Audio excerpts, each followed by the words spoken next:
திருவள்ளுவரின் வழியில் வாழ்ந்து வாழ்வின் உன்னத நிலையினை அடைய திருக்குறளோடு நாம் என்னும் இந்த நிகழ்விலே இணைந்திருக்கின்ற உங்கள் அனைவருக்கும் முதற்கண் வணக்கம். குறள் எண் 450, அதிகாரம் பெரியாரை துணைக்கோடல். ஒரு நாட்டில் ஒரு அரசர் போர் செய்யும் போது அவரது ஒரு கண்ணை இழந்து ஒற்றை கண்ணுடன் இருந்து வந்தார். அவர் ஓவியர்கள் மீது அதிகமான பற்றுடையவர். தன்னை தத்ரூபமாக வரைபவருக்கு பெரிய பரிசு தொகையை அறிவித்திருந்தும் யாரும் அவரை வரைவதற்கு முன்வரவில்லை. ஏனெனில் அவரது ஓவியத்தை பல பேர் தத்ரூபமாக ஒற்றை கண்ணுடன் வரைந்து கொடுப்பதால் கோபமுற்று அவர்களை கொன்று விடுமாறு ஆணையிடுவார். அதே நகரத்தில் ஒரு வயதான ஓவியர் இருந்து வந்தார். அவர் இதற்கெல்லாம் தீர்வு தன்னிடம் இருப்பதாக கூறினார். யாரும் அவருடைய வார்த்தையை செவிமடுக்கவில்லை. இதனால் மேலும் பல ஓவியர்களின் உயிர்கள் பிரியும் நிலை ஏற்பட்டது. அந்த வயதான ஓவியருக்கு ஒரு மகன் இருந்தான்.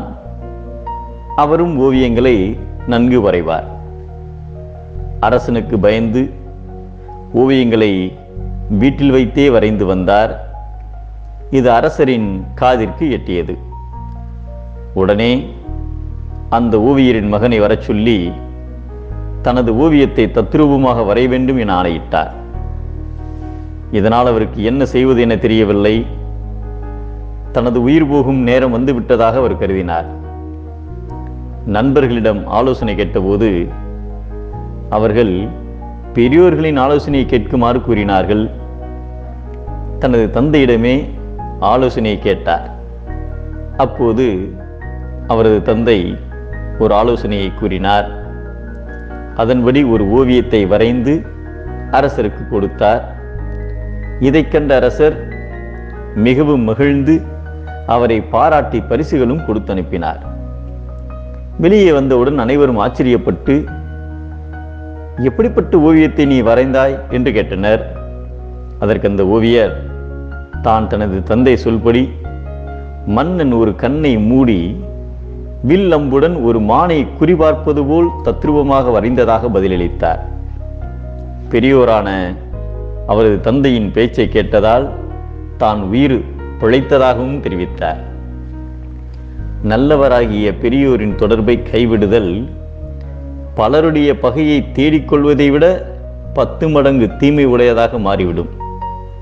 இதையே வள்ளுவர் பல்லார் பகை கொளலிற் பத்தடுத்த தீமைத்தே நல்லார் தொடர் கைவிடல் என்கிறார் நம் தெய்வப்புலவர் திருவள்ளுவர். நல்லார் தொடர்பை கைவிடுதல் இழிவு, நல்லாரோடு இருத்தலே சிறப்பு